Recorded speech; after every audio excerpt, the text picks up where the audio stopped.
नमस्ते, माझं नाव केतकी देशपांडे आहे आणि आपण आज BPCE 146 औद्योगिक मानसशास्त्र किंवा संघटनात्मक वर्तन या विषयाचा ब्लॉक 4 याच्यावर चर्चा करणार आहोत. आणि ब्लॉक 4 कोणता आहे तर तो संस्थात्मक प्रक्रिया आणि त्याचा दुसरा भाग म्हणजे संस्थात्मक संस्कृती, संस्थात्मक विकास आणि सकारात्मक संस्थापन वर्तन,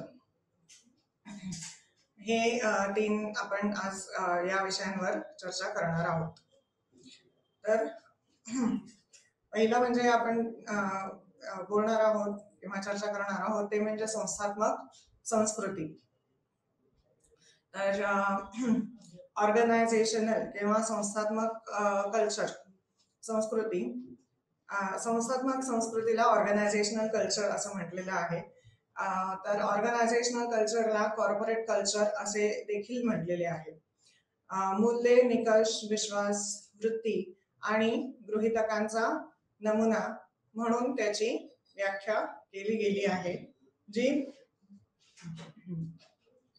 कदाचित व्यक्त केली गेली नाही, परंतु संस्था आणि संमेलनांमध्ये लोक कोणत्या मार्गांना आकार देतात हे म्हणजे संस्थात्मक संस्कृती आहे.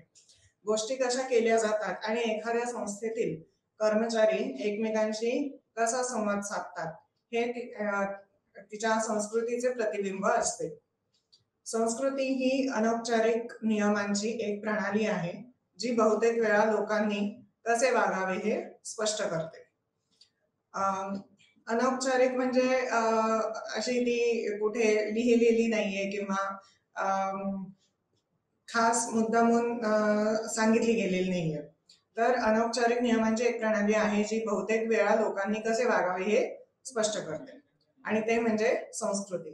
तर मग आता संस्थात्मक संस्कृती, संस्थेमध्ये लोकांनी कसे वागायचे आहे, कोणते मूल्य जपायचे आहेत, विश्वास, वृत्ती वगैरे, तर मग ती म्हणजे संस्थात्मक संस्कृती झाली. तर संस्थात्मक संस्कृती ही अनौपचारिक नियमांची एक प्रणाली आहे जी बहुतेक वेळा लोकांनी कसे वागावे हे स्पष्ट करते आणि कुठे तर मग ते संस्थांमध्ये. संस्कृती ही एखाद्या संस्थेमध्ये अस्तित्वात असलेली सामान्यतः मानली जाणारी श्रद्धा, वृत्ती आणि मूल्ये आहेत. अधिक सोप्या भाषेत सांगायचे तर आपण आजूबाजूच्या गोष्टी करण्याचा एक मार्ग म्हणजे संस्कृती. तर आता संघटना संस्कृतीचे घटक काय आहेत आणि ते घटक म्हणजे कथा, विधी, भौतिक चिन्हे आणि भाषा. कथा हा घटक काय आहे? प्रत्येक संस्थेमध्ये त्यांच्या संस्थापकांच्या यशाच्या किंवा अपयशाच्या काही गोष्टी असतात. भूतकाळातील या कथा नवोदितांना त्यांच्या संस्थेच्या अपेक्षा, विश्वास आणि मूल्ये समजून घेण्यास मदत करत असतात. त्या म्हणजे कथा. मग विधी, तर ही क्रियाकलापांचे पुनरावृत्ती करणारे नमुने आहेत जे एखाद्या संस्थेच्या मूल्यांचे प्रतिनिधित्व करतात. IT पुढे कर्मचाऱ्यांना कोणती उद्दिष्टे सर्वात महत्वाची आहेत आणि त्यांच्या संस्थेमध्ये कोणते लोक महत्वाचे आहेत याची माहिती देते.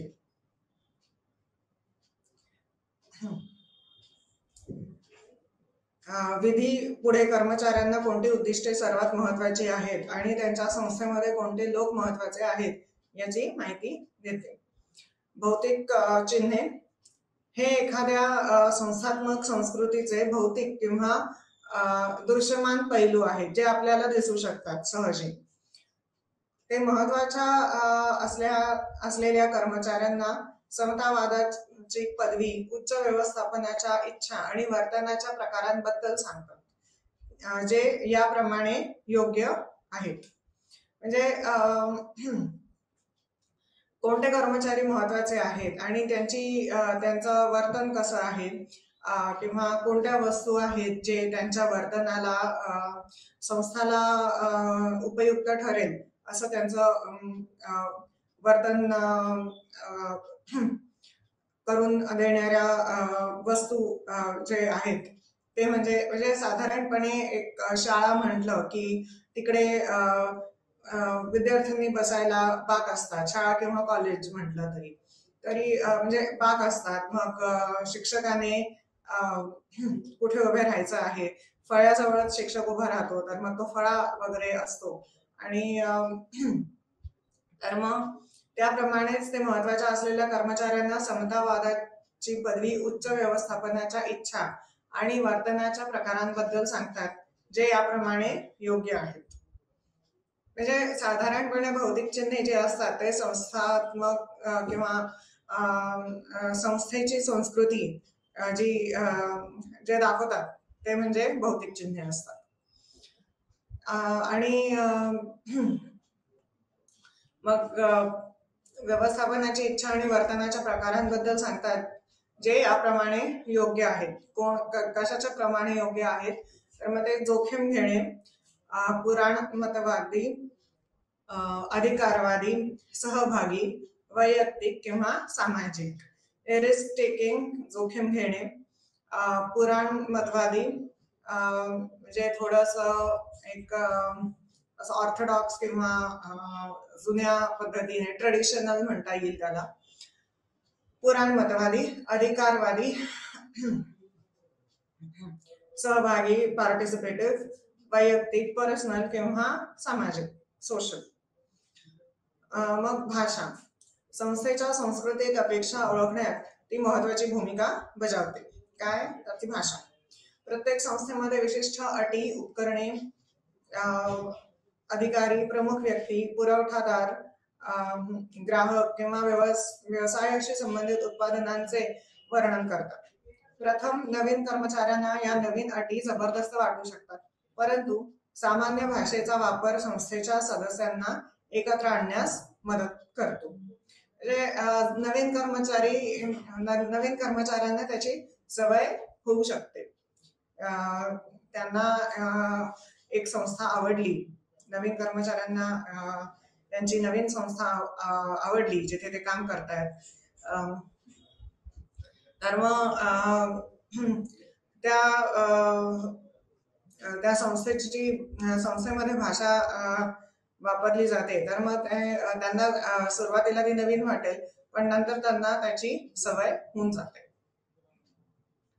म्हणजे ते स्वतः सुद्धा त्या संस्थेचीच भाषा वापरतात. मग संस्थात्मक संस्कृतीचे हे घटक नवीन कर्मचाऱ्यांना संस्थात्मक संस्कृती शिकण्यास मदत करतात.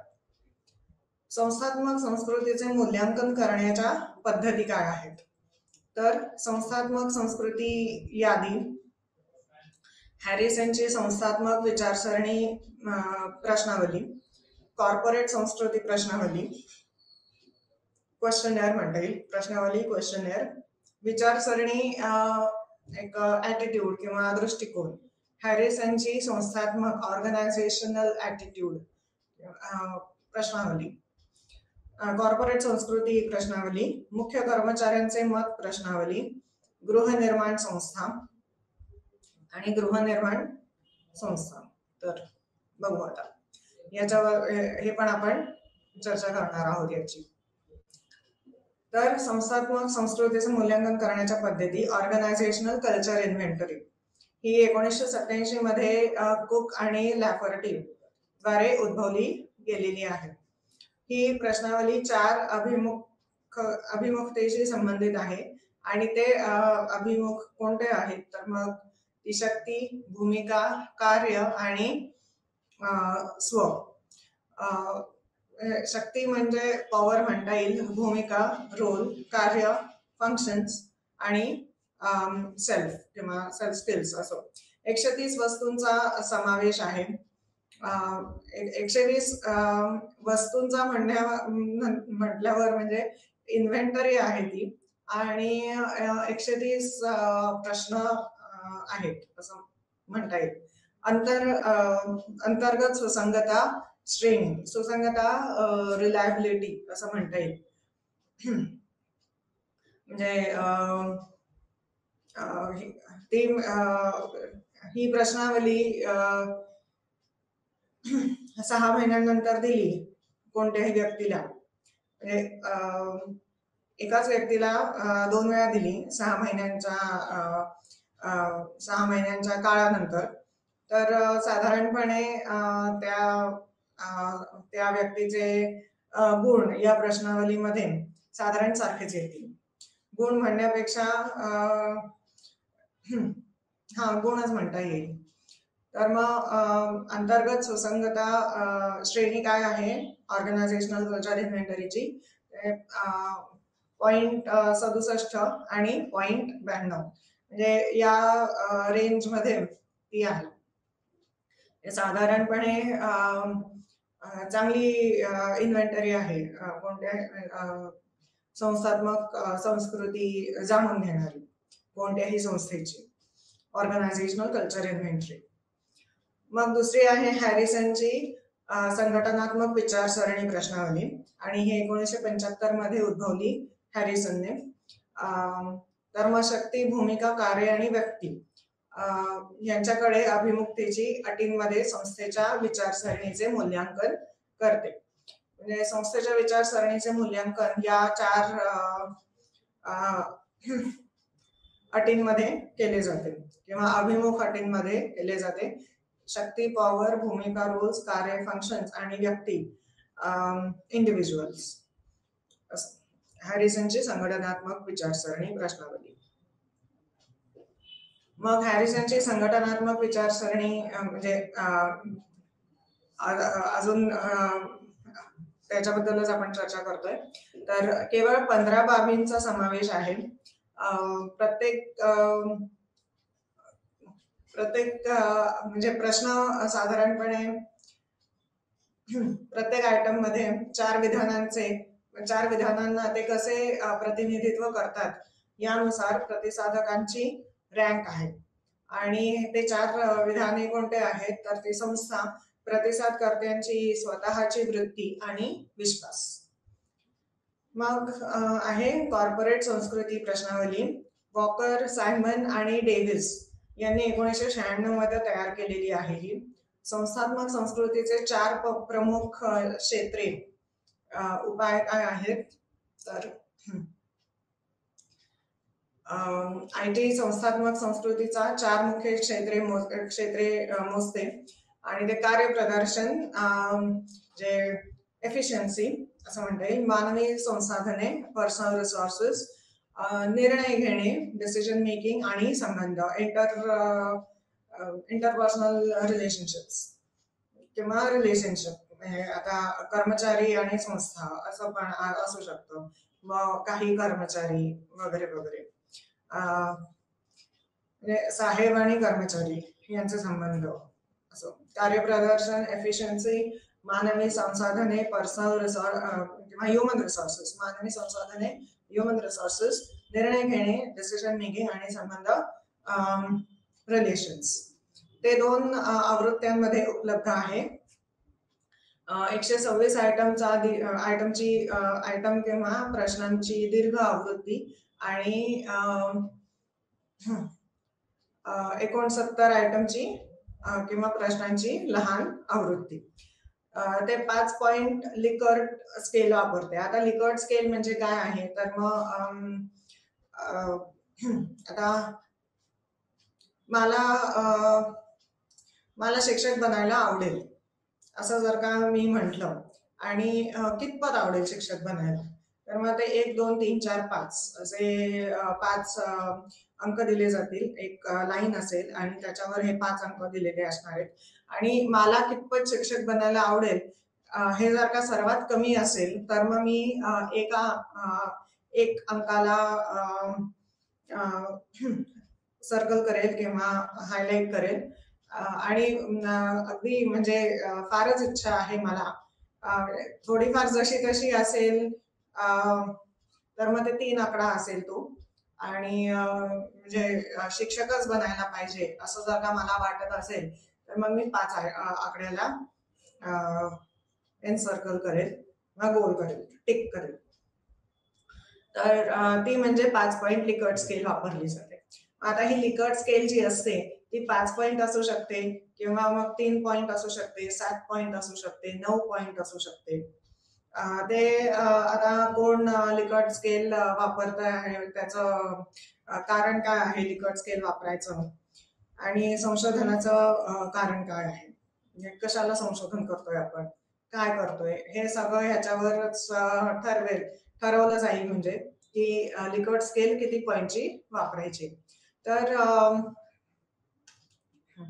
कॉर्पोरेट संस्कृती प्रश्नावली जी आहे ती 5 पॉइंट लिकर्ट स्केल वापरते आणि त्यांची अंतर्गत विश्वासार्हता. आता विश्वासार्हता म्हणजे व्हॅलिडिटी, म्हणजे कॉर्पोरेट संस्कृती प्रश्नावली जी आहे ती संस्कृतीच मोजते ना, कल्चरच मोजते ना, हे जर का बघायचं असेल तर मग ती विश्वासार्हता असेल.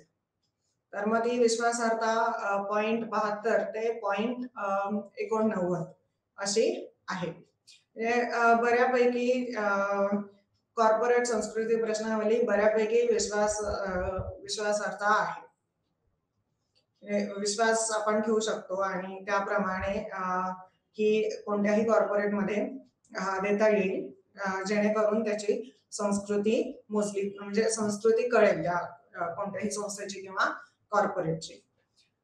तर ते 5 पॉइंट लिकर्ट स्केल वापरते आणि त्याची अंतर्गत विश्वासार्हता, अंतर्गत म्हणजे इंटरनल व्हॅलिडिटी ही .72 ते .89 दरम्यान आहे. तर ती म्हणजे कॉर्पोरेट संस्कृती प्रश्नावली. मग आहे मुख्य कर्मचारी मत प्रश्नावली. तर बेकिंगहॅम आणि कॉफमन यांनी 2000 मध्ये विकसित केलेली आहे ही.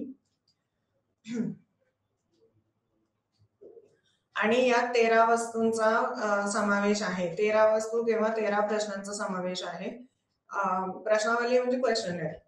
हे स्केल संघटनात्मक संस्कृतीच्या 13 भिन्न समस्यांचे मापन करते.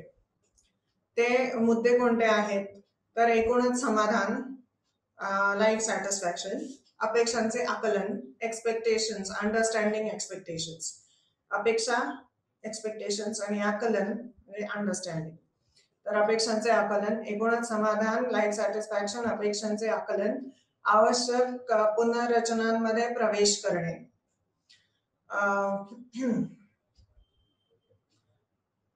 पुनर्रचनांमध्ये म्हणजे रिस्ट्रक्चरिंग किंवा आता जसा काळ बदलतो तसं नवीन उपकरणे वापरणे,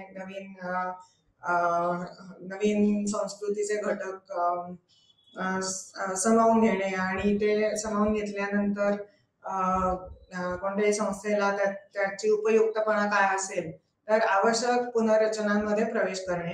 कौशल्यांचा योग्य वापर, योग्य इफेक्टिव्ह यूज ऑफ स्किल्स, कौशल्यांचा योग्य वापर. कर्तृत्वासाठी योग्य वापर, कर्तृत्वासाठी म्हणजे सक्सेस, कर्तृत्वासाठी योग्य वापर. पर्यवेक्षकांशी संबंध म्हणजे पब्लिक रिलेशन्स पण आणि कोणत्याही संस्थेमध्ये बाकीच्यांशी पण संबंध. आत्मविकासासाठी प्रोत्साहन, सेल्फ कॉन्फिडन्स, किंमतीची समज, व्हॅल्यू, अंडरस्टँडिंग व्हॅल्यू. संघटनात्मक मिशनची प्रतिबद्धता, इंटिग्रेशन टू द ऑर्गनायझेशन. सर्व रोजगाराची वचनबद्धता, मैत्री, मूल्यमापन, करिअरच्या प्रगतीसाठी संधी. हे ते 13 घटक आहेत किंवा मुद्दे आहेत जे मुख्य कर्मचारी मत प्रश्नावली म्हणजे प्रत्येक कर्मचारी स्वतःची मत या 13 मुद्द्यांवर मांडत असतो किंवा असंच म्हटलंय ना, यांनी 2000 मध्ये विकसित केली आणि 13 हे स्केल संघटनात्मक 13 भिन्न समस्यांचे मापन करते. म्हणजे प्रत्येक मुद्दा चे मापन किती आहे, एकूणच समाधान, लाईफ सॅटिस्फॅक्शन, कितपत एकूणच समाधान आहे कोणालाही, कोणत्याही कर्मचाऱ्यांना. तर मग ते लिकर्ट स्केल वापरली जाते किंवा नाही वापरली जात, किंवा कर्मचारी स्वतः लिहिल कितपत समाधान आहे वगैरे वगैरे असं. आता हॉफस्टेडची संस्थात्मक संस्कृती प्रश्नावली आता 1990 मध्ये विकसित झालेली आहे ही. हे साधन संस्थानात्मक संस्कृती मोजणाऱ्या इतर साधनांपेक्षा मोठे आहे आणि मोठी प्रश्नावली आहे ही. म्हणजे आता आपण बघितलं 13 किंवा असाच साधारणपणे आकडा होता प्रश्नांचा, पण आता याच्यामध्ये 135 प्रश्न असतात. 135 वस्तूंचा समावेश आहे. 5 पॉइंट लिकर्ट स्केल वापरलेली आहे आणि उपाय 3 मूल्ये काय आहेत तर सुरक्षिततेची गरज, अधिकाराची गरज आणि कामाचे महत्व. म्हणजे सुरक्षिततेची सिक्युरिटी, अधिकाराची गरज पॉवर म्हणता येईल त्याला, आणि कामाचे महत्व म्हणजे इम्पॉर्टन्स ऑफ वर्क. तर ती हॉफस्टेडची संस्थात्मक संस्कृती प्रश्नावली. आता पुढची आहे ती ऑर्गनायझेशनल कल्चर सर्व्हे. आता सर्वे म्हणजे पुन्हा प्रश्नावली सारखंच असतं, फक्त तर हे माहिती गोळा करण्याचं साधन आहे सर्वे म्हणजे. तर 1987 मध्ये ग्लेसर, झॅमॅनॉव आणि हॅकर द्वारे विकसित झालेली आहे ही आणि 6 प्रायोगिक घटकांना संबोधित करते. तर ते 6 घटक कोणते आहेत? टीमवर्क आणि संघर्ष, हवामान आणि नैतिकता. हवामान म्हटलं इकडे तर कामाच्या ठिकाणीचे वातावरण, हवामान आणि नैतिकता, माहिती, इन्फॉर्मेशन, रिसोर्सेस असं आहे. म्हणजे रिसोर्सेस तुमच्याकडे असतील तरच कोणत्याही माहिती कशी वापरायची हे तुम्हाला ठरवता येईल असं आहे. मग आता हे म्हणजे ते संस्थात्मक संस्कृती ही कशी मोजता येईल हे आपण बघितलं. आता संस्थात्मक संस्कृतीतील महत्वाच्या संकल्पना काय आहेत तर पहिलं म्हणजे संघटनात्मक संस्कृती. म्हणजे काय तर मूल्ये, निकष, विश्वास, वृत्ती आणि गृहीतकांचा नमुना जो कदाचित व्यक्त केला गेला नसला तरी संघटना आणि संस्थांमधील लोक ज्या मार्गांना आकार देतात ती म्हणजे संघटनात्मक संस्कृती. मग कलाकृती, आर्टिफॅक्ट्स म्हणता येईल. कलाकृती म्हणजे आर्टिफॅक्ट्स. एखाद्या संस्थेची कोणतीही बाजू जी दृश्यमान आणि मूर्त आहे ती कलाकृतीचा एक भाग आहे. जसे की कार्यालयीन फर्निचर, सुविधा, कर्मचाऱ्यांचे वर्तन इत्यादी. ती म्हणजे कलाकृती किंवा आर्टिफॅक्ट्स. मग स्वीकारलेली मूल्ये. मूल्य किंवा विश्वास सुरुवातीला नेत्याद्वारे विकसित किंवा प्रस्तावित आणि नंतर सहकारी कर्मचाऱ्यांनी किंवा एखाद्या संस्थेच्या अधीन स्थानी दत्तक घेतले म्हणजे स्वीकारलेली मूल्ये. मग संस्थानात्मक विधी हे क्रियाकलापांचे पुनरावृत्ती करणारे नमुने आहेत जे एखाद्या संस्थेच्या मूल्यांचे प्रतिनिधित्व करतात.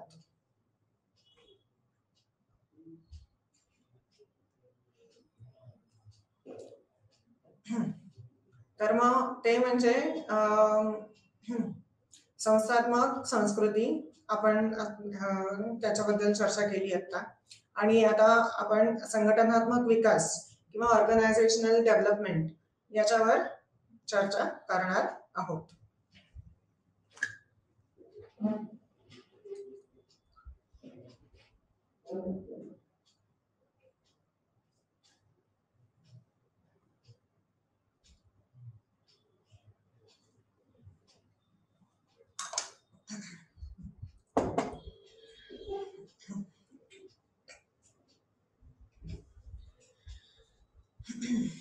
तर संघटनात्मक विकास, बेनिसची मते बेनिसच्या मते संघटनात्मक विकास म्हणजे काय?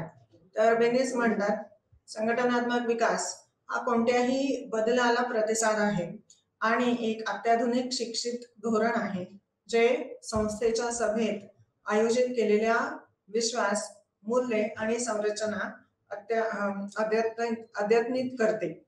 अद्यतनित इंटिग्रेट करते. ऑर्गनायझेशनल डेव्हलपमेंट किंवा ओडी असं म्हटलं गेलेलं आहे.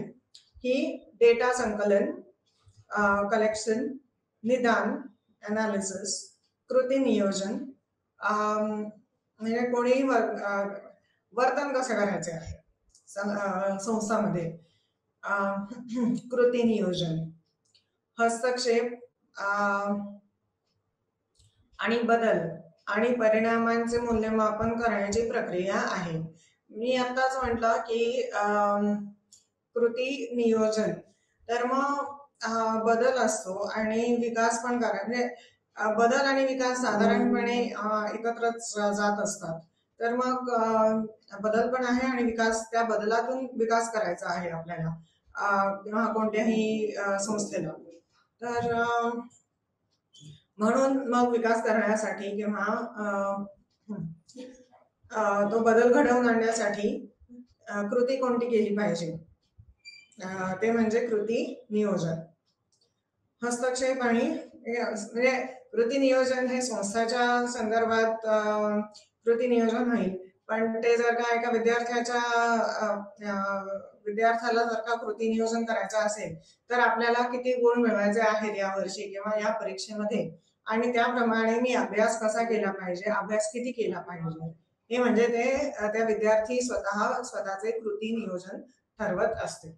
कोणत्या विषयामध्ये किती मार्क आणले म्हणजे आपला सगळा मोठा हेतू साध्य होईल, याला म्हणतात कृती नियोजन. हस्तक्षेप आणि बदल आणि परिणामांचे मूल्यमापन करण्याची प्रक्रिया आहे. कोणती प्रक्रिया? तो म्हणजे संघटनात्मक विकास किंवा ऑर्गनायझेशनल डेव्हलपमेंट. आता एकात्मता वाढवणे, नवीन उपाय योजणे किंवा नूतनीकरणासाठी क्षमता विकसित करणे हा त्याचा हेतू आहे. एकात्मता वाढवणे म्हणजे इंटिग्रेशन वाढवणे. इंटिग्रेशन वाढवणे म्हणजे साधारणपणे कोणत्याही कर्मचाऱ्याला जरा स्वतःबद्दल अभिमान वाटतो. स्वतः जिथे काम करतो, ज्या संस्थेमध्ये काम करतो त्याच्याबद्दल अभिमान वाटतो. तर तो म्हणजे जेव्हा संस्थेसाठी अभिमान वाटतो तर मग तो म्हणजे एकात्मता वाढवणे. नवीन उपाय योजने. नवीन उपाय म्हणजे आता आपण तंत्रज्ञान वापरत आहोत संप्रेषणासाठी, कम्युनिकेशनसाठी, information communication technology, ICT, information communication technology म्हणजे तंत्रज्ञान संप्रेषण. नवीन उपाय योजने किंवा नूतनीकरणासाठी क्षमता विकसित करणे. नूतनीकरणासाठी क्षमता विकसित करणे म्हणजे तंत्रज्ञानाचंच उदाहरण घेता येईल. आता हे सर्व शिक्षकांना तंत्रज्ञान संप्रेषणासाठी वापरता आलंच पाहिजे आणि म्हणून त्यांना ट्रेनिंग द्या त्याचं वगैरे. तर ते कशासाठी? नवीन उपाययोजने किंवा नूतनीकरणासाठी क्षमता विकसित करणे. एक क्षमताच वाढवली गेलेली आहे ना. तंत्रज्ञान शिकवणे म्हणजे तंत्रज्ञान वापरण्याची क्षमता विकसित करणे हा त्याचा हेतू आहे संघटनात्मक विकासाचा. बदल प्रक्रिया निसर्गात सहयोगी असते. आणि त्यात अनेक स्तरावरील लोकांचा समावेश होतो. म्हणजे निसर्गात जसा बदल घडत असतो तसं संस्था हा एक निसर्गाचाच भाग आहे किंवा मानव संस्कृतीचा भाग आहे. आणि तसं म्हणजे बदल प्रक्रिया सहयोगीच असते आणि त्यात अनेक स्तरावरील लोकांचा समावेश असतो.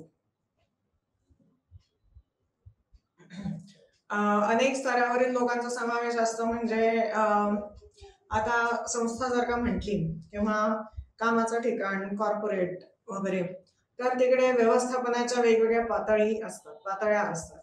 एक म्हणजे ते मिडल मॅनेजमेंट असते, मग टॉप मॅनेजमेंट असते, लोअर मॅनेजमेंट असते. आणि या 3च असतील असं पण नाहीये, जास्त पण असू शकतात.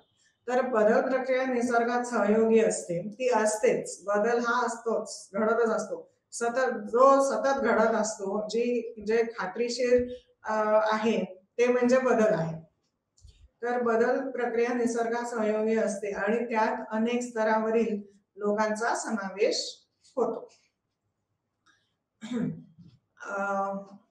म्हणजे आता प्रशिक्षण जर का द्यायचं असेल तंत्रज्ञान वापरण्यासाठी, तंत्रज्ञान प्रशिक्षण द्यायचं असेल, तर मग जे तंत्रज्ञानात एक्सपर्ट लोक जे आहेत तेच प्रशिक्षण देतात. आणि मग ते प्रशिक्षण वापरता आलं पाहिजे, ज्यांना शिकवलं जातंय ते. आणि मग ते आणखीन कोणाला शिकवतील वगैरे, असे अनेक स्तरावरील लोकांचा समावेश असतो. किंवा एखादं काम जे करायचं असतं, जे व्हायला पाहिजे, त्याच्यासाठी एक थोडासा सही शिक्का वगैरे हा लागतच असतो. आणि अनेक स्तरावरील असं बऱ्याच वेळा साहेबाच्या सहीशिवाय कोणतंही काम पुढे जात नसतं. तर अनेक स्तरावरील लोकांचा समावेश असतो. तर एकात्मता वाढवणे, नवीन योजने किंवा नूतनीकरणासाठी क्षमता विकसित करणे हा त्याचा हेतू आहे संघटनात्मक विकासाचा. बदल प्रक्रिया निसर्गात सहयोगी असते आणि त्यात अनेक स्तरावरील लोकांचा समावेश होतो. आता कामाच्या जीवनाची गुणवत्ता ही एक समान संकल्पना आहे. क्वालिटी ऑफ लाईफ किंवा क्वालिटी ऑफ वर्क लाईफ, कामाच्या जीवनाची गुणवत्ता ही एक समान संकल्पना आहे. व्यक्तीच्या कल्याणावर काही अधिक सुसंगतपणे भर दिल्याचे दिसते. क्वालिटी ऑफ वर्क लाईफ चांगली आहे, तर म्हणजे चांगली आहे हे म्हणजे काय दर्शवते ती, तर व्यक्तीच्या कल्याणावर काही अधिक सुसंगतपणे भर दिल्याचे. वेलबिंग ऑफ द एम्प्लॉई असं सुसंगतपणे भर दिल्याचे दिसते. किंवा एम्प्लॉई वेलफेअर म्हणता येईल. एम्प्लॉई वेलफेअर त्याच्या कार्यपद्धतीचे उद्दिष्ट कामाच्या ठिकाणी मानवतावादी मूल्ये रुजवणे हे आहे. काय? Employee welfare.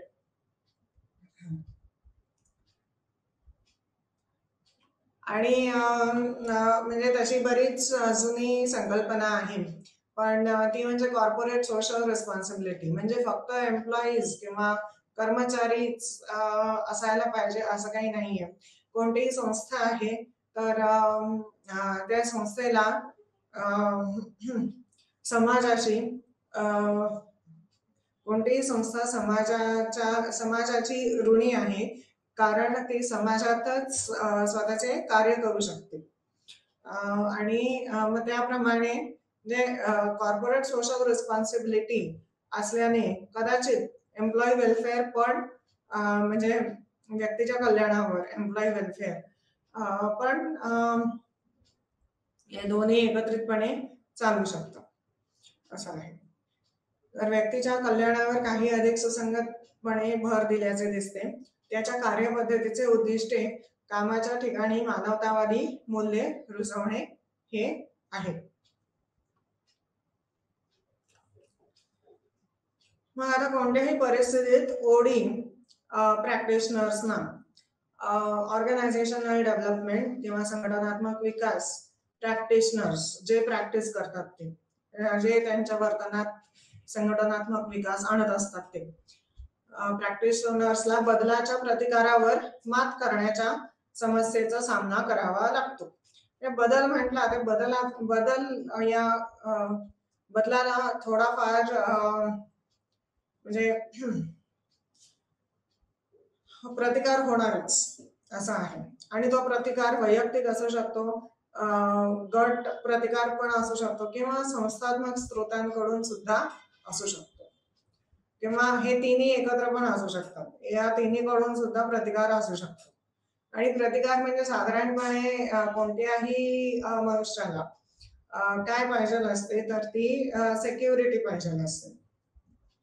आणि एका ठराविक प्रकारे आपलं जीवन चाललेलं आहे, ते विनाकारण बदल कशाला घडवून आणायचा, हे एक थोडस असतंच. तर मग किंवा म्हणजे त्या जीवनशैलीची सवय झालेली असते आणि म्हणून बदल नको असतो आणि म्हणून बदल याला प्रतिकार असतो, असं आहे. तर मग ते वैयक्तिक, गट किंवा संस्थात्मक स्रोतांकडून आहे. संस्थेचा विकास हा खरं तर तंत्रांच्या किंवा दृष्टिकोनांचा संग्रह आहे, ज्यांचा वापर स्वतंत्रपणे किंवा एकत्रितपणे केला जाऊ शकतो.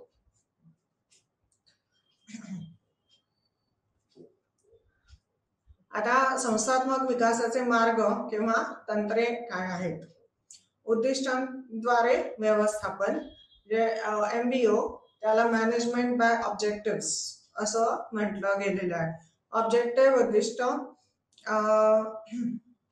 आणि व्यवस्थापन मॅनेजमेंट. तर उद्दिष्टांद्वारे व्यवस्थापन, मॅनेजमेंट बाय ऑब्जेक्टिव्ह, MBO. तर काय आहे हे MBO? एक कार्यक्रम ज्यामध्ये विशिष्ट उद्दिष्टे समाविष्ट असतात. एक स्पष्ट कालावधीसाठी उद्दिष्टाच्या प्रगतीवर अभिप्रायासह सहभागीपणे सेट केले जातात. मग वर्क रिडिझाईन प्रक्रिया. तर म्हणजे काम करायचं जे डिझाईन असतं, ते डिझाईन पुन्हा त्याच्यामध्ये जरा म्हणजे पुस्तकं असतात ना, मोठमोठी पुस्तकं, म्हणजे अभ्यासासाठी पुस्तकं, अर्थशास्त्राची वगैरे वगैरे. तर ते म्हणजे त्याचे नवीन नवीन रिवाइज्ड एडिशन्स येत असतात.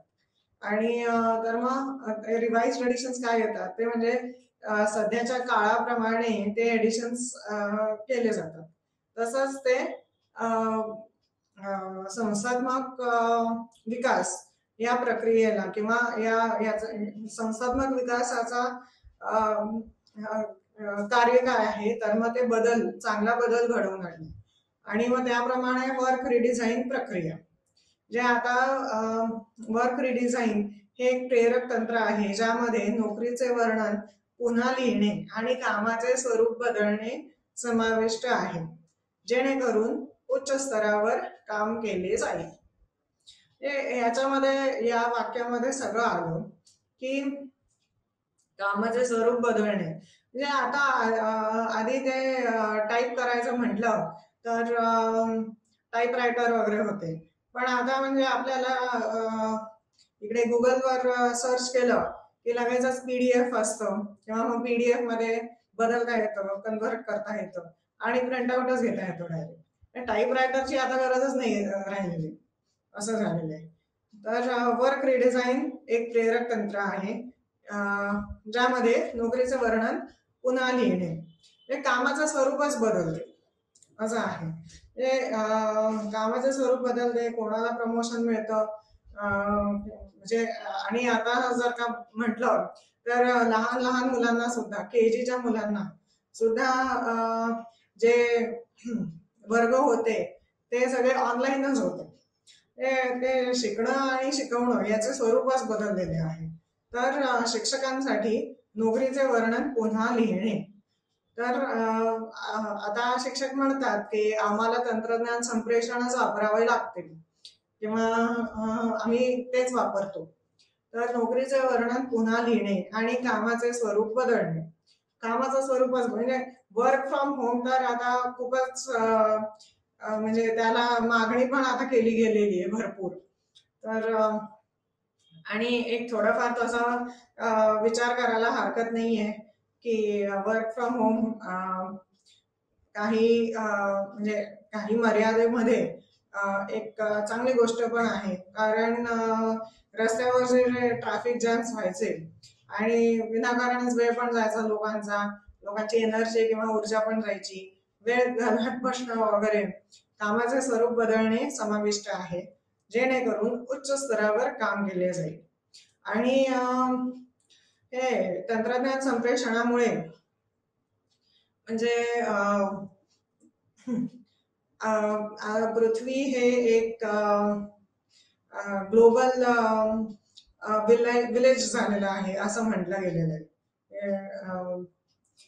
सामाजिक संप्रेषण करता येतं तंत्रज्ञानामुळे असं आहे, आणि त्या संप्रेषणाला वेळ पण लागत नाही. तर वर्क रिडिझाईन प्रक्रिया हे एक प्रेरक तंत्र आहे ज्यामध्ये नोकरीचे वर्णन पुन्हा लिहिणे आणि कामाचे स्वरूप बदलणे समाविष्ट आहे, जेणेकरून उच्च स्तरावर काम केले जाईल. उच्च स्तरावर काम केले जाईल आणि संस्थेचा विकास होईल असं आहे. तर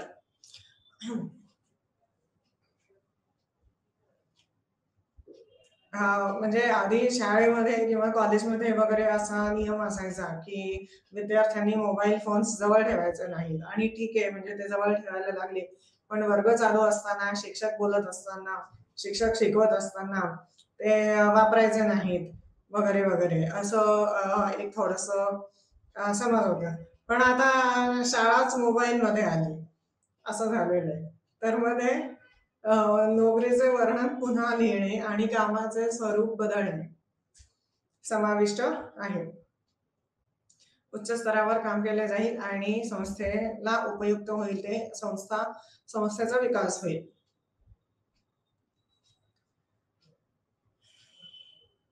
आता कामाची पुनर्रचना प्रक्रिया, वर्क रिडिझायनिंग.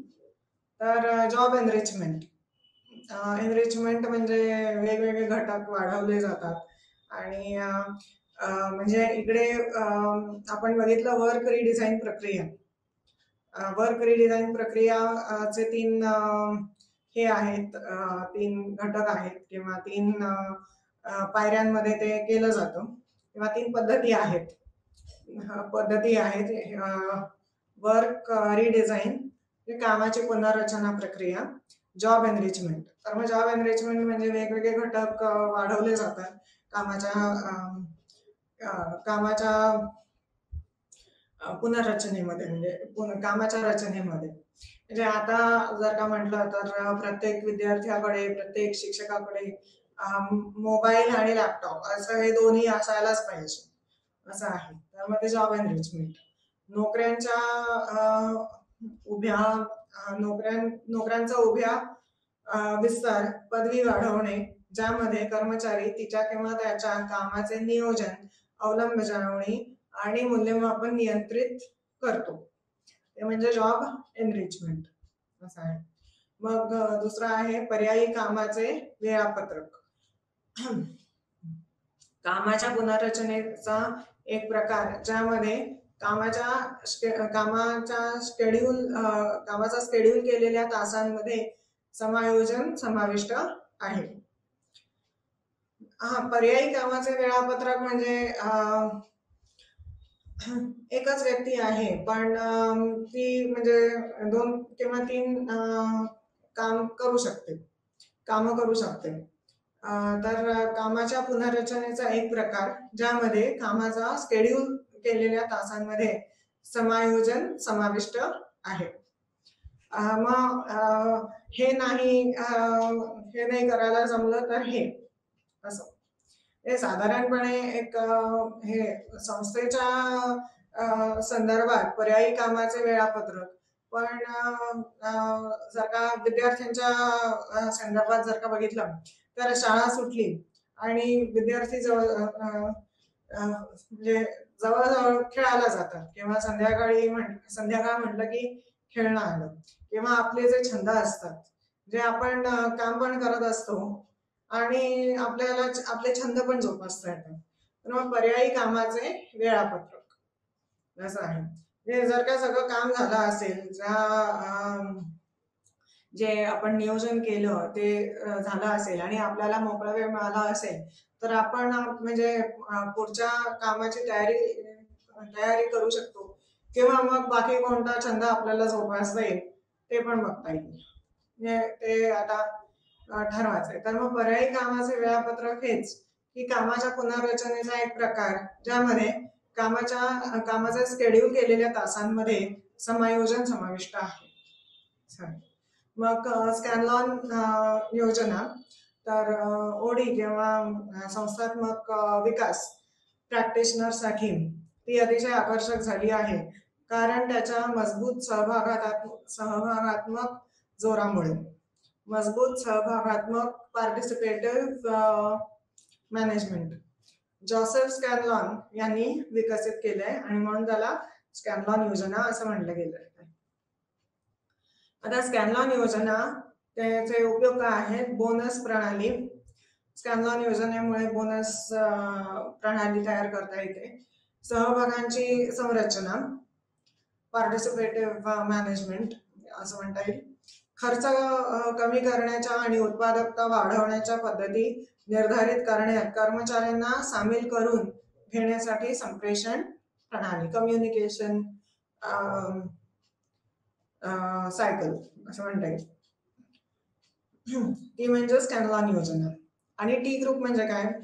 तर ते सुरुवातीच्या संस्थेच्या विकासाच्या सरावाच्या केंद्रस्थानी होते टी ग्रुप, परंतु त्यांनी वाढत्या प्रमाणात संघ बांधणीचा मार्ग दिला आहे. म्हणजे टी ग्रुपचं रूपांतर आता टीम्स मध्ये झालेलं आहे असा. किंवा संघ, टीम बिल्डिंग म्हणजे संघ बांधणीचा मार्ग दिला आहे. तर टी ग्रुप हा एक प्रशिक्षण गट आहे, ज्यामध्ये ट्रेनिंग ग्रुप आहे, ज्यामध्ये कार्य गटाचे सदस्य गट प्रक्रिया, ज्यामध्ये कार्य गटाचे सदस्य गट प्रक्रिया, आंतरवैयक्तिक संबंध आणि गट विकासाबद्दल अनौपचारिक सत्रांमध्ये गट परिणामकारकता वाढविण्याबद्दल शिकतात. म्हणजे आपला एक गट आहे आणि आपल्याला आपल्या गटाचा विकास करण्यासाठी काय काय केलं पाहिजे, हे म्हणजे टी ग्रुप. टी ग्रुप त्याला म्हटलं गेलेलं आहे कारण ते गट आहेत, टीम आहेत, म्हणून म्हणजे ते टी ग्रुपचं रूपांतर टीम बिल्डिंग मध्ये झालंय.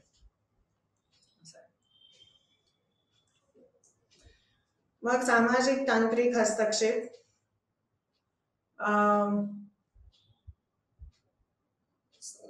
Social intervention, social technological intervention. संस्थेच्या रचना आणि विकासाचा एक सिद्धांत जो स्वायत्त कार्यगट, व्यवस्थापन, तंत्रज्ञान आणि संस्थेच्या पर्यावरण व्यवस्थापन उपक्रमांशी संबंधित आहे. गुणवत्ता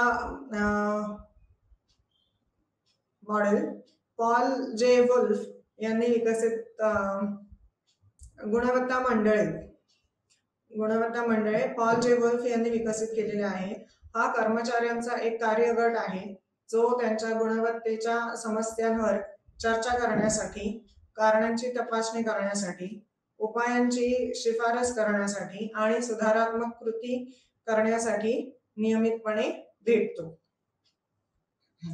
ते म्हणजे गुणवत्ता मंडळे.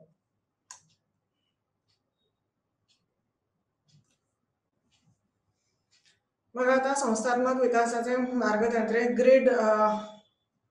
Grade OD, grade organisational development किंवा ग्रेड संस्थात्मक विकास. शीर्ष व्यवस्थापनाने सुरू केलेली एक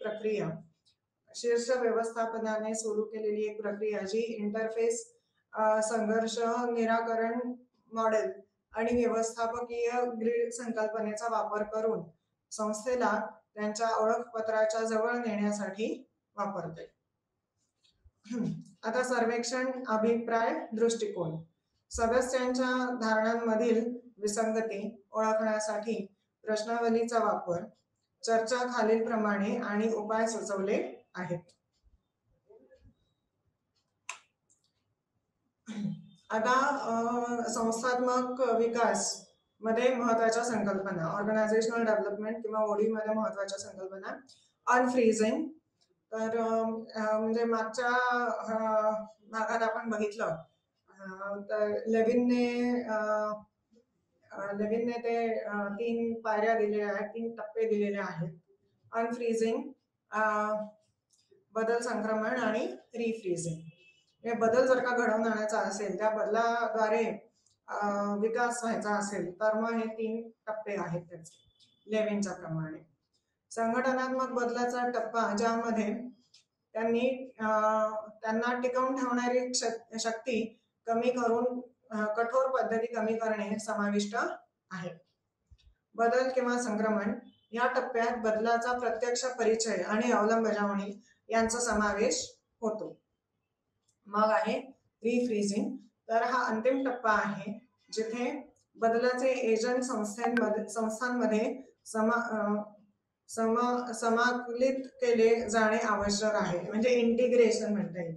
आता बदल घडलेला आहे आणि तो बदल आपल्याला बऱ्यापैकी कायम ठेवायचा आहे. म्हणजे आता खूपच नवीन उदाहरण म्हटलं तर तंत्रज्ञान संप्रेषण आणि अनफ्रीजिंग. म्हणजे आता तंत्रज्ञान संप्रेषण गरजेचं का आहे आणि तुम्ही त्याचं प्रशिक्षण का घेतलं पाहिजे, शिक्षकांनी त्याचं प्रशिक्षण का घेतलं पाहिजे, आणि मग ते प्रशिक्षण घेतलं, मग त्याची अंमलबजावणी झाली आणि आता तंत्रज्ञान संप्रेषण हे बरेच संस्था वापरत आहेत. ते म्हणजे रीफ्रीजिंग. हा अंतिम टप्पा आहे जिथे बदलाचे एजंट संस्थांमध्ये समाकलित केले जाणे आवश्यक आहे. ते घट्ट केलेले आहे. रीफ्रीजिंग घट्ट करून हे किंवा इंटिग्रेशन त्याचं करणे, कायमस्वरूपी ते राहील अशा प्रकारे त्याची ते कायम करणे, असं कायमस्वरूपी राहील अशा प्रकारे त्याचे अशा प्रकारे ते वापर आहे रीफ्रीजिंग. मग आहे प्रवेश करणे. समस्या ओळखणे, संयुक्त चर्चा, अपेक्षा निश्चित करणे आणि संसाधन व्यवस्थापन या सर्व गोष्टींसाठी डेटा गोळा करणे यासारख्या क्रियाकलापांचा संदर्भ घेतो. मग आहे करार किंवा कॉन्ट्रॅक्ट. बदलासाठी नियोजित कृतींशी संबंधित एक करार ज्यांचा वापर केला जाईल आणि संस्था सदस्य आणि ओडी प्रॅक्टिशनर्सची भूमिका असते त्याच्यात. ओडी प्रॅक्टिशनर संस्थात्मक विकासाचे प्रॅक्टिशनर्स, म्हणजे जे ओडी घडवून आणतात, जे संस्थात्मक विकास घडवून आणतात. मग निदान अनालिसिस. संस्थेची सद्यस्थिती समजून घेण्याच्या दिशेने एक प्रयत्न, जसे की त्यांच्या सर्वोत्तम पद्धती आणि समस्यांची मूळ कारणे. सर्वोत्तम पद्धती म्हणजे कोणीही कर्मचारी, कोणतीही संस्था त्यांचे म्हणजे त्याचे गुण काय आहेत, सर्वोत्तम पद्धती, आणि ते गुण कशामुळे, तर त्या पद्धतींमुळे. तर सर्वोत्तम पद्धती आणि समस्यांची मूळ कारणे ज्यासाठी सर्वोत्कृष्ट आदर्श आणि कालबाह्य स्पष्टीकरण दिलेले आहे, त्यांचे निदान.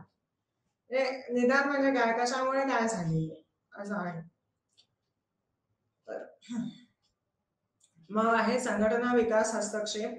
ओडी हस्तक्षेप हे संस्थात्मक समस्या सोडवण्यासाठी किंवा एखाद्या संस्थात्मक उद्दिष्टाच्या दिशेने वाटचाल करण्यासाठी नियोजनाद्वारे विकसित केलेले कार्यक्रम आहेत.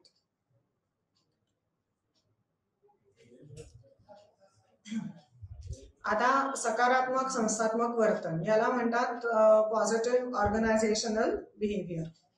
तर आशावाद, सहानुभूती, आदर, धैर्य आणि लवचिकता या भावनांना प्रोत्साहन देणारी कार्यस्थळ संस्कृती निर्माण करण्यावर ओबी म्हणजे ऑर्गनायझेशनल बिहेवियर, उदयोन्मुख फोकस, सकारात्मक संस्थात्मक वर्तन, पॉझिटिव्ह ऑर्गनायझेशनल बिहेवियर असे म्हणतात. पीओबी ओडीच्या दिशेने लक्षणीय योगदान देऊ शकते. तर सकारात्मक मानसशास्त्रीय भांडवल संज्ञात्मक प्रक्रियेच्या सकारात्मक पैलूंवर लक्ष केंद्रित करते. मानवी प्रेरणा आणि कामाच्या ठिकाणी चांगले कार्य प्रदर्शन करून यशासाठी प्रयत्नशील असते. आता सकारात्मक संस्थात्मक वर्तन मानसशास्त्रीय भांडवलाचे 4 मूलभूत घटक काय आहेत, तर स्वयं कार्यक्षमता, त्यानंतर सेल्फ एफिशियन्सी. तर एखाद्या व्यक्तीच्या दिलेल्या सेटिंग मध्ये वातावरणात कार्य प्रदर्शन करण्याच्या किंवा इच्छित परिणाम प्राप्त करण्याच्या त्याच्या किंवा तिच्या क्षमतेबद्दलच्या व्यक्तिनिष्ठ धारणाचा संदर्भ देतो. म्हणजे ड्राईव्ह टू सक्सीड आपण म्हणतो ते म्हणजे ते आहे स्वयंकार्यक्षमता आहे किंवा एफिशियन्सी, सेल्फ एफिशियन्सी आहे. भावनिक आणि प्रेरक स्थिती आणि वर्तणुकीतील बदलांचे मुख्य निर्धारक हे अल्बर्ट बांडुरा यांनी प्रस्तावित केलेले आहे.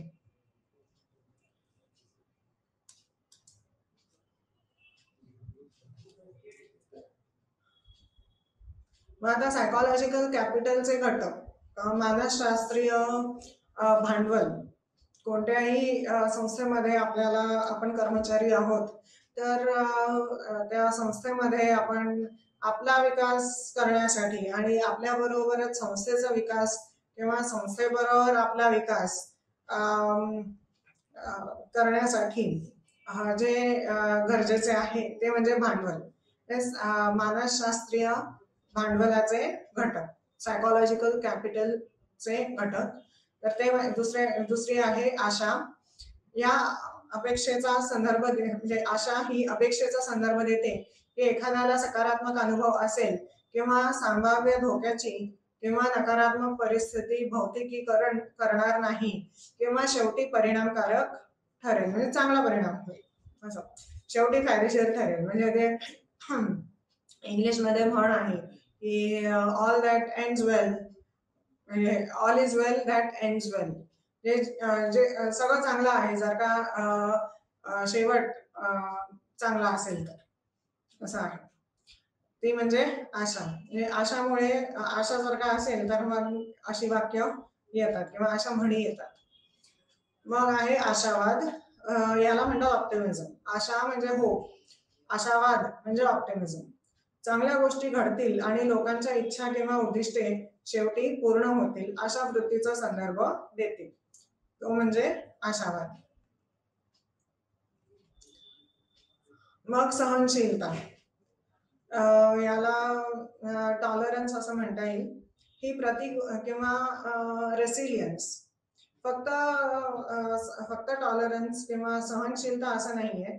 म्हणजे बऱ्याच वेळा असं पण होतं की एका बाजूने सहन करत असतो आणि दुसऱ्या बाजूने प्रगती करत असतो, त्याला म्हणतात रेसिलियन्स.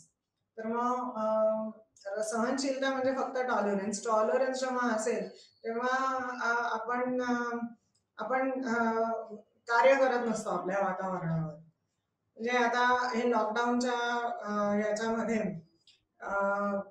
IT कंपनीज म्हटलो आपण किंवा तंत्रज्ञानाच्या कंपनीज, तंत्रज्ञानाच्या संस्था, हे म्हणजे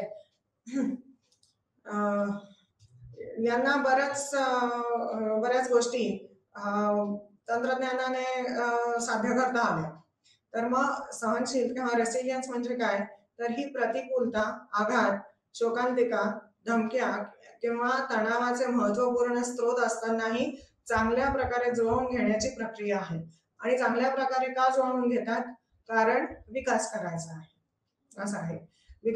विकासाची भावना केव्हा येईल, जेव्हा सकारात्मक वर्तन असेल तेव्हा किंवा सकारात्मक संस्थात्मक वर्तन असेल तेव्हा. ते म्हणजे सहनशीलता किंवा रेसिलियन्स. मग आहे भावनिक बुद्धिमत्ता.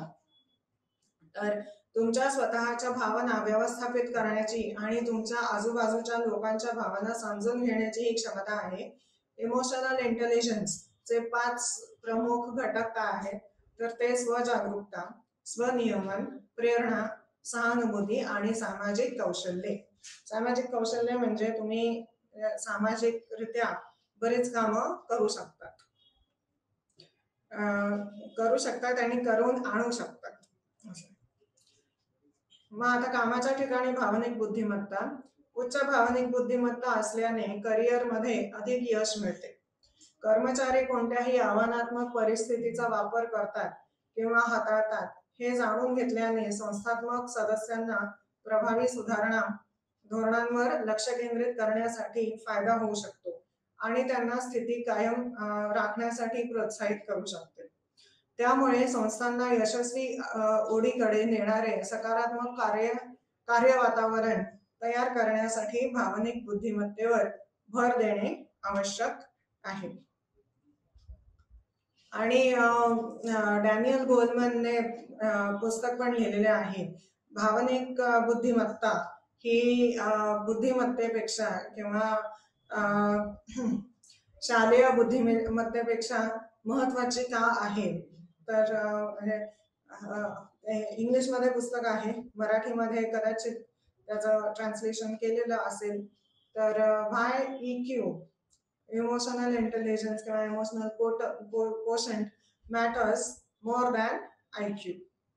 तर भावनिक बुद्धिमत्ता ही भावनिक बुद्धिमत्ता असल्याने करिअरमध्ये अधिक यश मिळते आणि भावनिक बुद्धिमत्ता वाढवता पण येते, कधीही वाढवता येते.